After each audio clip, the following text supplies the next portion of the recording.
Hello everyone, welcome to Suman TV. This is anchor Lasya Reddy. Hyderabad అనగానే dreams, developments, determinations. అయితే 30 years back Hyderabad ఎలా ఉండేది? 30 years of experience real estate రంగంలో ఉన్న ఒక వ్యక్తి అండ్ వైబిఆర్ ఇన్ఫ్రా డెవలపర్స్ అని స్థాపించి ఎంతోమంది నమ్మకాన్ని గెలుచుకున్నారు. ఆ నమ్మకం అండ్ ఆ ట్రస్ట్, ఆ సర్వీసెస్ ఎలా ఉంటాయి, ఎటువంటి ప్రాజెక్ట్స్ చేశారు, 30 years బ్యాక్ ఇండస్ట్రీ ఎలా ఉంది రియల్ ఎస్టేట్ అండ్ ఇప్పుడు ఎలా ఉందని పూర్తి విషయాలు ఈ పాడ్కాస్ట్లో తెలుస్తుంది. He is none other than YBR infra developers MD YB Reddy గారు. నమస్కారం అండి, ఎలా ఉన్నారు? ఏం 30 years బ్యాక్, 30 years ఇండస్ట్రీ అంటారు కదా, ఆ పేరుకి చాలా వెయిటేజ్ ఉంటుంది. సో ఎలా ఉన్నింది అప్పట్లో హైదరాబాద్లో రియల్ ఎస్టేట్ అంటే? అందరికీ గుర్తొచ్చేది ఆ వైట్ కద్దర వేసుకొని, బంగారు వేసుకొని, ఆ భూ కబ్జాలు, ఇట్లనే ఒక థాట్ ఉండేది. అలానే ఉన్నిందా లేకపోతే వేరేలా కూడా ఏమైనా ఉన్నిందా? యాక్చువల్గా నేను 1996 మార్చి 15th ఒక రియల్ ఎస్టేట్లో ఒక చిన్న ఎంప్లాయీగా జాయిన్ కావడం జరిగింది. సో అక్కడి నుంచి 2010 వరకు నేను ఒక ఎంప్లాయీగా వర్క్ చేశాను. 2010లో నేను బయటకు వచ్చి ఓన్గా ప్రాజెక్ట్ స్టార్ట్ చేసుకోవడం జరిగింది. ఆ రోజు నుంచి మేజర్గా మేము ఆదిబట్ల సరౌండింగ్స్లోనే లేఅవుట్ చేస్తూ వస్తూ ఉన్నాం వచ్చి. కానీ స్టార్టింగ్లో మేము చూసినప్పుడంతా కూడా ఒక ఎంప్లాయీగా ఉన్నాం కాబట్టి ఎప్పుడు కూడా ఈ కద్దర్ షర్ట్లు విని జోలికి వెళ్ళేవాళ్ళం కాదు. యాజ్ ఎ సింపుల్ లైఫ్తో అట్లనే చేసుకుంటూ వెళ్ళాము. మా కెరీర్లో మాత్రం అలాంటి అంతా ఏం లేదు వచ్చేసి. సో ఇప్పుడు వైబిఆర్ ఇన్ఫ్రా అంటే తెలియని వాళ్ళు ఎవరూ లేరు. అండ్ పెద్ద పెద్ద huge projects, huge land acquisitions చేస్తూ ఉన్నారు. సో ఏంటి ఆ ప్రాజెక్ట్స్ ఎన్ని చేశారు, ఎన్ని సక్సెస్ఫుల్గా అయ్యాయి, ఇప్పుడు ఆన్గోయింగ్ ప్రాజెక్ట్స్ ఎన్ని ఉన్నాయి? యాక్చువల్గా మేము స్టార్ట్ చేయడమే ఆదిబట్లనే సరౌండింగ్స్లోనే లేఅవుట్ స్టార్ట్ చేయడం జరిగింది. అక్కడ ఆల్మోస్ట్ 9 ప్రాజెక్ట్స్ కంప్లీట్ చేశాము. 2018లో ఆవాస హిల్స్ అని ఒక 42 acres-తో ఒక ప్రాజెక్ట్ స్టార్ట్ చేయడం జరిగింది. ఆ 42 acres నుంచి ఎక్స్టెండ్ చేసుకుంటా ఇప్పుడు 125 acres వరకు ల్యాండ్ అక్విజిషన్ చేయడం జరిగింది. సో ఇంకా మాకు ఇంకొక 7-8 years వరకు ఇంకా అక్కడే ఇంకా ల్యాండ్స్ ఇంకా వచ్చే సోర్స్ ఉన్నది. సో ఇంకా అక్కడే చేసుకుంటా వెళ్తా ఉన్నాం. ఇంకో 7-8 years వరకు అయితే మేము అక్కడ ప్రాజెక్ట్ అక్కడే కంప్లీట్ చేసుకుంటాం, చేస్తూ ఉంటాం. 125 acres-ని మేనేజ్ చేయడము, మెయింటైన్ చేయడము, డెవలప్ చేయడం is not an easy thing. అసలు ఎలా ఆ ఛాలెంజెస్ ఏమొస్తుంటాయి అండ్ వచ్చిన ఛాలెంజెస్ని మీరు ఎలా ఫేస్ చేస్తున్నారు? ఇక్కడ ఏం లేదండి, జనరల్గా ఇప్పుడు రియల్ ఎస్టేట్ అంటే ఎట్లుంటుందంటే ల్యాండ్ ఓనర్ ఒకరు ఉంటారు, ఇన్వెస్టర్ ఒకరు ఉంటారు, తర్వాత మార్కెటింగ్ వాళ్ళు ఇంకొకరు, డెవలపర్స్ ఉంటారు, మార్కెటింగ్ చేసేవాళ్ళు ఉంటారు, ఇన్ని స్టెప్స్ ఉంటాయి. కానీ నాకున్న ఎక్స్పీరియన్స్ ప్రకారము ప్రతి దాంట్లో మా ఇన్వాల్వ్మెంట్ ఉండాలి. ఓకే, ప్రతి దాంట్లో ల్యాండ్ అక్విజిషన్ మేమే చేస్తాము, అప్రూవల్స్ మేమే తెస్తాము, డెవలప్మెంట్స్ మేమే చేస్తాము, సేల్స్ కూడా మేజర్ పార్ట్ మాదే ఉంటుంది. ఓకే, అంటే కస్టమర్స్ వచ్చిన సింగిల్ కాంటాక్ట్ అంతే. ఇక్కడ ఎక్కడ థర్డ్ పర్సన్ ఇన్వాల్వ్మెంట్ అనేది ఉండదు. ఓకే, సో దీనివల్ల వైబిఆర్ ఇన్ఫ్రాలో ఉన్న అడ్వాంటేజ్ ఏంటంటే ఏ కస్టమర్ వచ్చినా కూడా everything is transparent. So land entire land company పేరుతో రిజిస్ట్రేషన్ ఉంటుంది, అన్ని అప్రూవల్స్ ఉంటాయి. సేమ్ అదేవిధంగానే మనకు మొత్తం ఉన్న డెవలప్మెంట్ వైజ్ జనరల్గా వేరే కొన్ని కంపెనీలు వచ్చి కాంట్రాక్ట్ బిడ్ చేస్తుంటాయి. ఆ అవకాశం కూడా లేకుండా కంపెనీనే ఒక డెవలప్మెంట్ టీం ఒకటి పెట్టి ఆ టీం ద్వారానే మనం డెవలప్మెంట్ చేస్తూ ఉంటాం. సో అయితే చాలా మంది ప్రాజెక్ట్స్ టేకప్ చేసినప్పుడు ఎక్కడో చాలా దూరంగా తీసుకుంటూ ఉంటారు అండ్ లొకేషన్ అనేది చాలా తక్కువ మంది ప్రైమ్ లొకేషన్స్లో తీసుకుంటారు. ఆదిబట్ల అనేది very beautiful and prime location. మీరు ఏ ప్రాజెక్ట్స్ తీసుకున్నా ప్రైమ్ లొకేషన్ని మిస్ అవ్వరు. ఎలా దొరుకుతున్నాయి మీకు అటువంటి ప్రాజెక్ట్స్? జనరల్గా ఏంటంటే మేము 2011లో ఆదిబట్ల ఏరియాలో ఎంటర్ అయినప్పుడు సో ఒక ప్రాజెక్ట్ తోటి స్టార్ట్ చేసాము. ఆ ప్రాజెక్ట్ చేసుకుంటే దాని ఎక్స్టెన్షన్ ల్యాండ్స్ వస్తూ ఉన్నాయి. మాకు మధ్యలో కూడా కొన్ని ఆప్షన్స్ వచ్చినాయి, వేరే వేరే ఏరియాస్లో ల్యాండ్స్ ఉన్నాయని చెప్పేసి వచ్చినాయి. కానీ మేము ఆదిబట్లనే సెలెక్ట్ చేసుకున్న మెయిన్ రీజన్ ఏంటంటే ఈరోజు ఆదిబట్ల మేము 2011లో చూసినప్పుడు ఆదిబట్లలో అక్కడెక్కడ ప్రాజెక్ట్స్ అనేది పెద్దగా ఎంప్లాయ్మెంట్ లేదు. సో మేము ఎప్పుడైతే స్టార్ట్ చేసే ముందు టీసీఎస్ అనౌన్స్ చేయడం జరిగింది. తర్వాత ఏరోస్పేస్ సెక్టర్ ఒకటి డెవలప్ చేయడం జరిగింది. తర్వాత రంగారెడ్డి డిస్ట్రిక్ట్ కలెక్టరేట్ వచ్చింది, ఫాక్స్కాన్ కంపెనీ వచ్చింది, డిఆర్డిఓ కంపెనీస్ వచ్చినాయి, లాజిస్టిక్స్ హబ్స్ వచ్చినాయి. సో ఇట్లా నెంబర్ ఆఫ్ కంపెనీస్ అక్కడికి వచ్చినాయి. సో మాకు అనిపించింది ఏంటంటే so Adibatla surroundings the best అనిపించింది. రీజన్ ఏంటి, ఇంకోటి ఏంటంటే ఎగ్జిట్ 12కి మేము అడ్జసెంట్గా ఉంటాము. సో ఈ డెవలప్మెంట్ జోన్స్కి అంతా కూడా ఎంప్లాయ్మెంట్ వచ్చే జోన్లో మేము ఉన్నాము. సో కస్టమర్స్ కూడా ఇన్వెస్ట్మెంట్ బేస్లో ప్లాట్ ఇన్వెస్ట్ చేసినా కూడా ప్లాట్ మా దగ్గర తీసుకుంటే కూడా they will get that better price. అసలు మీకు మార్కెటింగ్ సేల్సే అవసరం లేదు, ఎందుకంటే 2000+ ఎగ్జిస్టింగ్ క్లయింట్స్ ఉన్నారు మీ దగ్గర. వాళ్ళే రెఫరెన్స్తోనే ఎక్కువ వెళ్ళిపోతుంది అని విన్నాను. How did you build that client empire? Nearly మాకు 2500 కస్టమర్స్ 2500+ కస్టమర్స్ దాకా ఉన్నారు మా కంపెనీలో వచ్చి.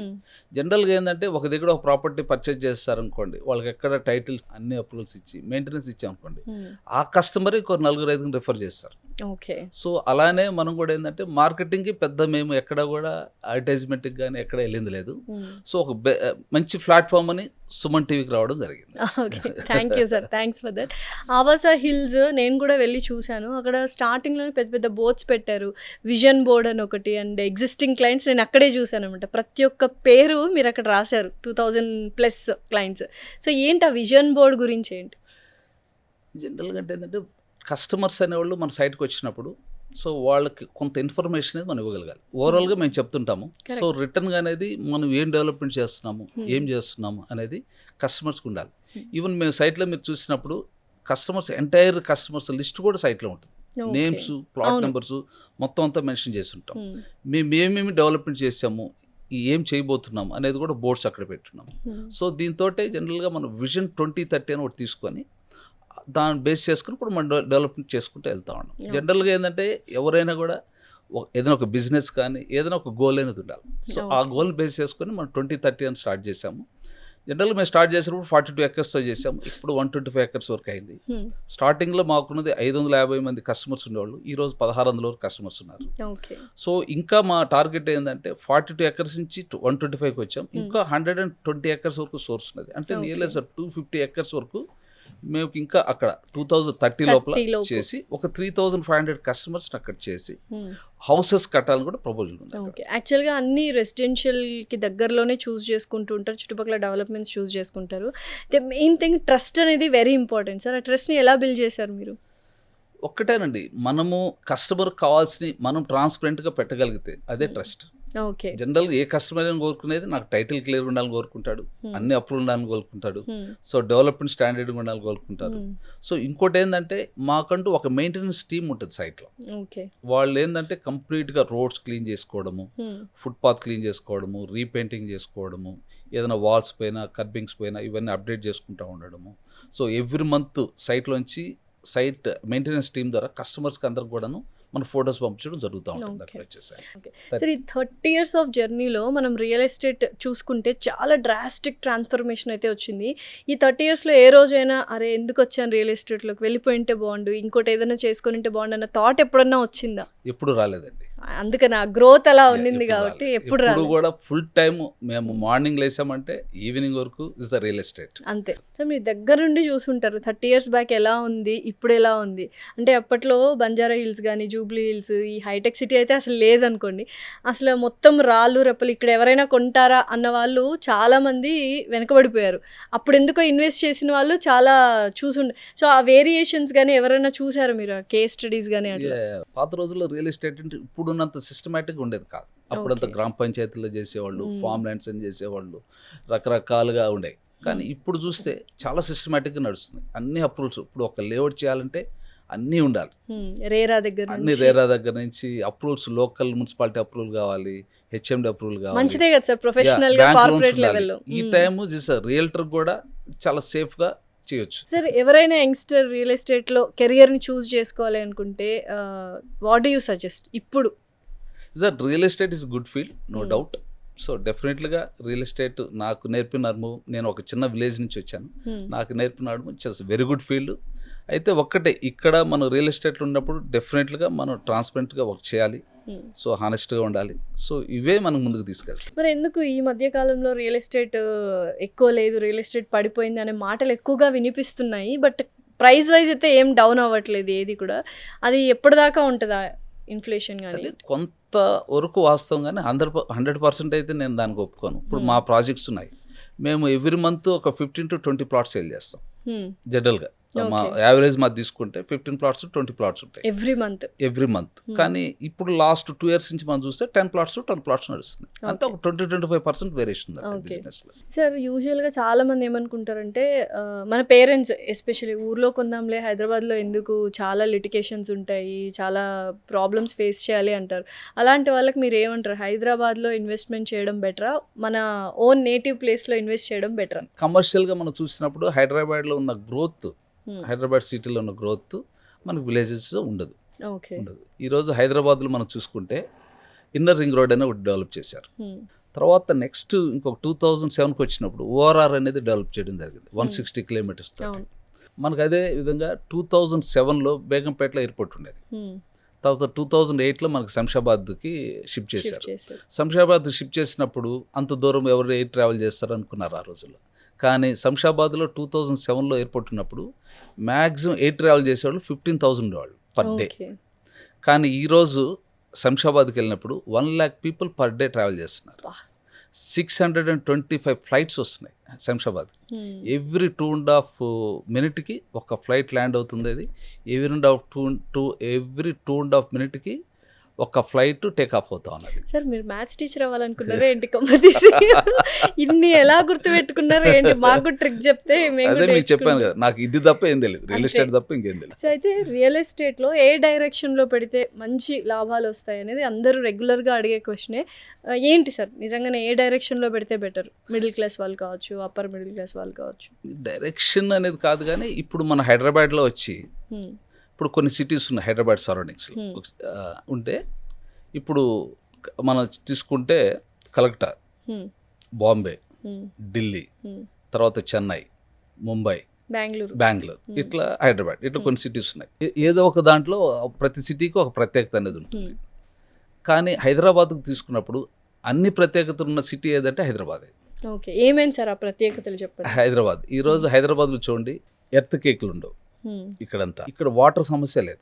ఇప్పుడు హైదరాబాద్కి సౌత్లో మనకి కృష్ణా వాటర్ పోతున్నది, నార్త్కి వచ్చినప్పుడు గోదావరి వాటర్ పోతున్నది. సో ఇవన్నీ వాటర్ ఎక్కడ సమస్య లేదు. పవర్ 24 hours పవర్ ఉంటుంది. ఏ సిటీలో లేదు, ఓన్లీ హైదరాబాద్కే ఉన్నది. 24 hours పవర్ ఉంటుంది వచ్చేసాను.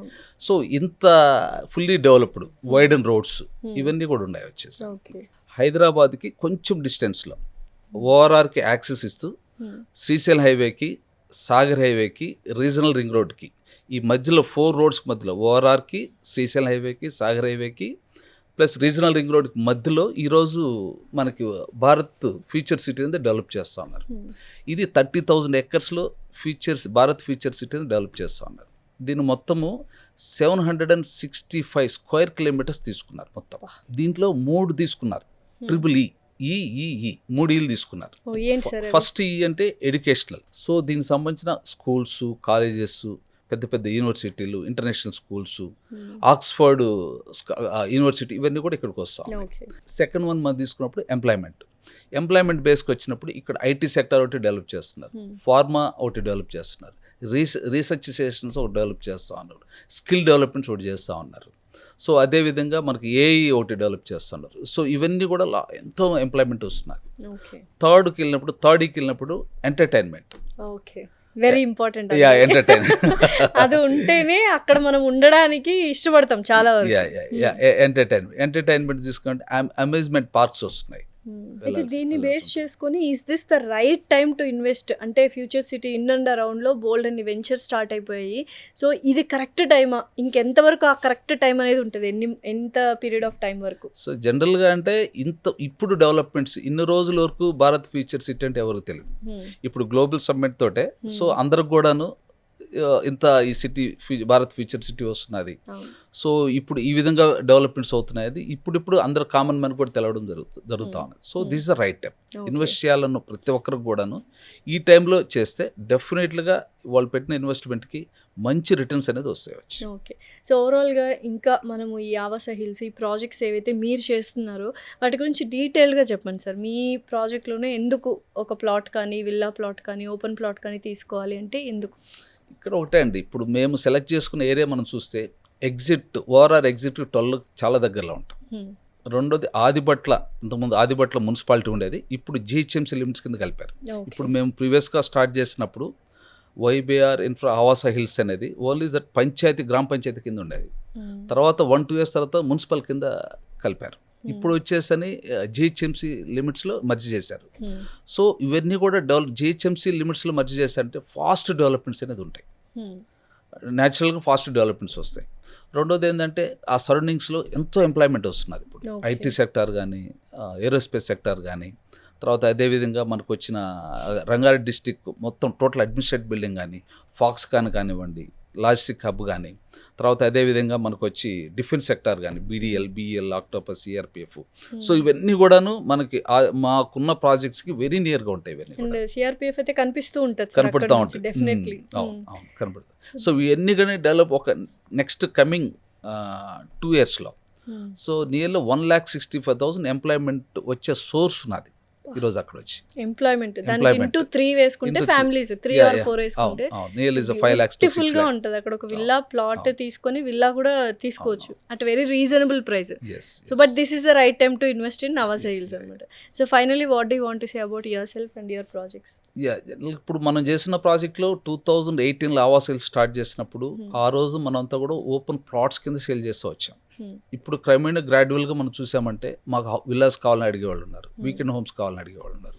ఇప్పుడు ఏమవుతుందంటే స్టార్టింగ్లో 100% ఇన్వెస్ట్మెంట్ బేస్ వచ్చిన వాళ్ళు ఈ రోజు మా దగ్గరికి వచ్చినప్పుడు మాకు విల్లాస్ కావాలని అడుగుతున్నారు. విల్లాస్ కొంతమంది విల్లాస్ కట్టిస్తా ఉన్నాం, ఆల్రెడీ కన్స్ట్రక్ట్ కూడా చేస్తున్నారు. ఒక మోడల్ విల్లా చేసాం ఆల్రెడీ, ఒక కంప్లీట్ చేసి ఒకటి హ్యాండ్ ఓవర్ చేయడం జరిగింది. ఇంకో విల్లా ఆల్రెడీ కన్స్ట్రక్షన్ జరుగుతూ ఉన్నది. ఇంకొక 4-5 అప్రూవల్ ప్రాసెస్లో ఉన్నాయి మొత్తం. సో ఇవన్నీ అయినాయి అంటే ఇంకా నెక్స్ట్ ఇయర్కి మనం వెళ్ళామంటే ఒక 15 to 20 houses వచ్చే ఛాన్స్ ఉన్నది. సేమ్ ప్యారలల్గానే ఒక క్లబ్ బోర్డ్ అండర్ కన్స్ట్రక్షన్ జరుగుతుంది. ఆ క్లబ్ కూడా మోస్ట్లీ నెక్స్ట్ 5 to 6 monthsలో మేము క్లబ్ బోర్డ్ హ్యాండ్ ఓవర్ చేస్తున్నాం. సో ఇన్ని యూఎస్పీ పాయింట్స్ ఉన్నాయి కాబట్టి డెఫినెట్లీ కంపల్సరీ కొనాల్సిందే, ఆప్షనే లేదు to have a better future. Thank you so much YB Reddy గారు. Thanks a lot. Thank you.